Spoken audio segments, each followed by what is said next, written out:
अस्सलाम वालेकुम बच्चों। कक्षा 7वीं विषय हिंदी। आज हम इस विषय में अचंबा ये कविता पढ़ने वाले हैं, जिसके कवि अनिल चतुर्वेदी है। बच्चों, इस कविता में इस कविता में ये बताया गया है कि कुछ बच्चे ऐसे होते हैं जो हमेशा प्रश्न पूछते हैं। तो कुछ प्रश्न तो ऐसे होते हैं जिनकी उत्तर देना बहुत सरल होता है, आसान होता है, लेकिन उन बच्चों के कुछ प्रश्न ऐसे होते हैं जिनके उत्तर देना बहुत कठिन होता है। लेकिन ये एक उनकी उत्तर प्रश्न पूछने की एक प्रवृत्ति होती है, मतलब एक उनकी अंदर एक तजस्सुस होता है जो उनको ये प्रश्न पूछने के लिए उत्साहित करता है। और इस प्रश्न में नन्ही सी जो गुड़िया रानी है वो प्रश्न पूछ रही है, तो वो प्रकृति के बारे में, मतलब कुदरत के बारे में विविध प्रश्न पूछ रही है। तो हम देखते हैं कि गुड़िया रानी के क्या प्रश्न है, वो अपने प्रकृति को किस तरह से जानना चाहती है। हर चीज में अचंबा, हर बात पर हैरानी, पूछे है बातें न्यारी, नन्ही सी गुड़िया रानी। यानी गुड़िया रानी को हर चीज में अचंबा है, हर चीज में उनको हैरानी है और हर चीज को देखकर उनको वो प्रश्न पूछती है। तितली के सुंदर पंखों पर रंग किसने बिखराए। अब यहाँ पर वो किसके बारे में प्रश्न पूछ रही है? तितली के। गुड़िया रानी पूछ रही है कि तितली के जो पंख होते हैं, उसके पंखों पर ये सुंदर से रंग जो है वो किसने बिखराए हैं। चांद की शीतलता दी किसने, सूरज को कौन तपाए। अब यहाँ पर वो पूछ रही है कि चांद को किसने शीतलता मतलब चांद के अंदर जो ठंडक होती है वो किसने दी है, चांद को शीतलता किसने दी है। तो सूरज को किसने इतना तपाया है, मतलब गर्म बनाया है। ये उसका दूसरा प्रश्न है। फिर आगे वो पूछती है, यहाँ वहाँ आवारा घूमे, हवा नजर नहीं आती। अब वो किसके बारे में पूछ रही है कि हवा है तो सही यहाँ वहाँ हमारे चारों ओर, लेकिन वो किसको नजर क्यों नहीं आती। कुहू कुहू करके कोयल रानी किसको गीत सुनाती। अब वो बोल रही है कि कोयल हमेशा कुहू कुहू दिन भर जो है वो चहचहाती रहती है, कुहू कुहू कुहू। लेकिन और सब कहते हैं कि कोयल की आवाज़ बहुत मधुर है, बहुत मीठी है, वो कोयल गीत गाती है। तो अब गुड़िया रानी का ये प्रश्न है कि वो किसको इतने सारे गीत वो सुनाती है।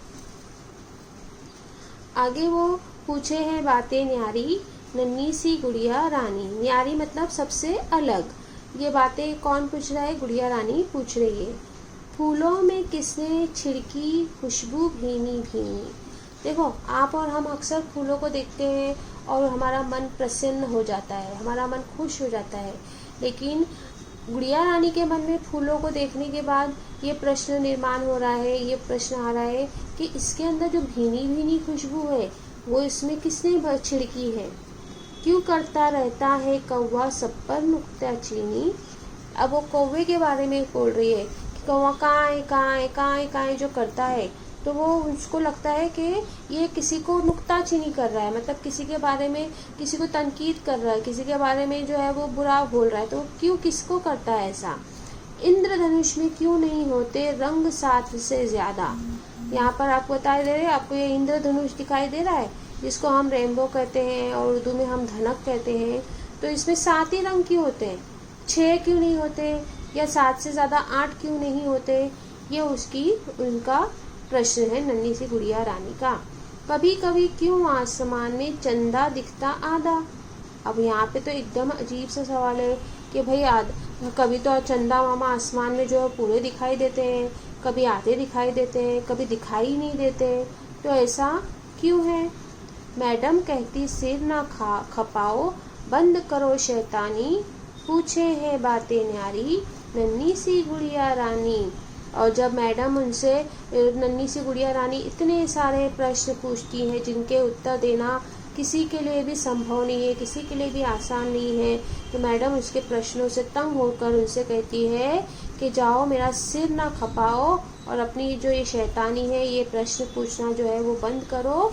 और इस प्रकार ये सारे प्रश्न जो है प्रकृति के जो अंग है, तितली है, मेघ है, कोयल है, चंदा है, इंद्रधनुष है, कौवा है, मेघ, फूल, इन सब के बारे में गुड़िया रानी प्रश्न पूछ रही है। तो उनको इसलिए इस कविता का नाम भी जो है वो अचंबा दिया गया है, क्योंकि गुड़िया रानी को इन सारी चीज़ों को देखकर जो प्रश्न निर्माण होते हैं, अचंबा उसके मन में आता है। अब हम देखते हैं कि इस कविता के शब्दार्थ क्या हैं। तो अचंबा मतलब हैरत, आश्चर्य, न्यारी यानी अलग, शीतलता मतलब ठंडापन, मेघ यानी बादल, खुशबू यानी सुगंध, भीनी भीनी मतलब मीठी मीठी, मैडम मतलब महाशय यानी उसकी टीचर, महाशया, सिर खपाना मतलब दिमाग का उपयोग करना। अब यहाँ पर कुछ हम देखेंगे कि कविता में आए संज्ञा शब्द हमें ढूंढकर उनके प्रकार लिखना है। मतलब संज्ञा का मतलब तो आपको पता है बच्चों के नाम होता है। तो कौन कौन सी संज्ञा आई है देखते हैं हम। तो तितली ये संज्ञा आई है, लेकिन उसका प्रकार क्या है, जातिवाचक। जाति का मतलब होता है कि किसी खास जमात या जात का जिससे ताल्लुक हो। मतलब तितली अगर मैं बोलती हूँ तो आप कोई छोटी तितली सोचता है, कोई बड़ी सोचता है, कोई एक रंग की सोचता है, कोई अलग अलग रंगों की सोचता है, लेकिन तितली तो एक ही जैसी होती है ना। वो एक तो यहाँ पर किसी एक खास तितली के बारे में बात नहीं हो रही है, कोई भी अपने हिसाब से अपने मन में उसको सोच सकता है। इस किसी जाति का वो हमको परिचय दे रही है, इसलिए वो जातिवाचक संज्ञा हो गया। उसके बाद पंख, तो पंख अगर बोल रहे हैं तो पंख भी जातिवाचक संज्ञा हो गया, क्योंकि पंख अगर हम संज्ञा बोलते हैं तो मैं सोचूंगी मुर्गी का पंख, कोई सोचेगा कबूतर का पंख, कोई सोचेगा मोर का पंख। तो हर कोई जो है वो अपने अपने दिमाग से जो है वो पंख के बारे में सोचेगा। तो ये पंख जो है वो किसी एक खास का नहीं है, किसी एक खास पक्षी का ना होके एक जाति का हमको जो है वो अनुमान कराते हैं, इसलिए इसको जातिवाचक कहते हैं। शीतलता मतलब ठंडक, ठंडापन जो मैंने बताया था आपको, ठंडक ठंडापन। तो ये है भाववाचक संज्ञा। भाव का मतलब होता है जज्बात। ये ऐसे हैं जो हमको दिखाई नहीं देते।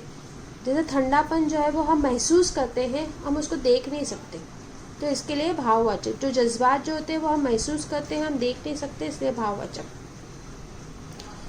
सूरज, सूरज जो है वो व्यक्तिवाचक। अब देखो यहाँ पर सूरज का अगर मैं नाम लेती हूँ तो सभी के दिमाग में एक ही चित्र आता है, वो सूरज का चित्र है। किसी के दिमाग में अगर मैं सूरज बोल रही तो कोई चांद नहीं सोचेगा, कोई तारे नहीं सोचेगा, सब एक ही चित्र सबके दिमाग में आएगा, वो सूरज का है। इसलिए किसी खास अगर शख्स का अगर खास किसी चीज़ का नाम लिया जाता है तो वो व्यक्तिवाचक संज्ञा से, सूरज व्यक्तिवाचक संज्ञा है। उसके बाद चंदा भी व्यक्तिवाचक है, फिर कोयल भी जो है वो जातिवाचक संज्ञा हो जाती है।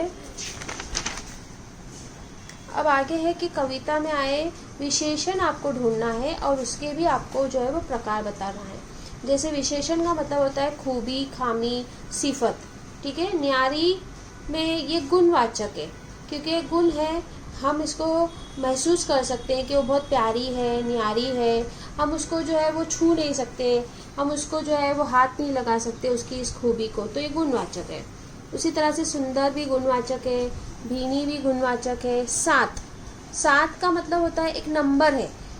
सात बोलेंगे तो अगर मैं आपको बोलती हूँ सात, तो आप कोई भी 7 चीज़ें उठाओ, तो हर कोई जो है वो अपने अपने तौर से कोई 7 पेंसिल लेगा, कोई 7 फूल लेगा, कोई 7 बीज लेगा, लेकिन लेंगे सब 7 ही चीज़ें, है ना। तो ये एकदम पर्टिकुलर मतलब एक फिक्स होता है, फैसला कुन होता है, इसके लिए वो निश्चित संख्यावाचक संख्या है, इसके लिए संख्यावाचक विशेषण ये कहलाएगा।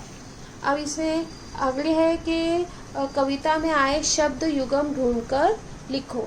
तो शब्द युगम मतलब ऐसे जो शब्दों की ऐसी जोड़ी जो आपस में एक ही शब्द हो सकते हैं, मिलते जुलते हो सकते हैं, या फिर उनके कभी कभी विरुद्धार्थी शब्द भी हो सकते हैं। तो इस कविता में हम देखते हैं यहाँ वहाँ, ये विरुद्धार्थी है, यहाँ यानी इधर, वहाँ यानी उधर।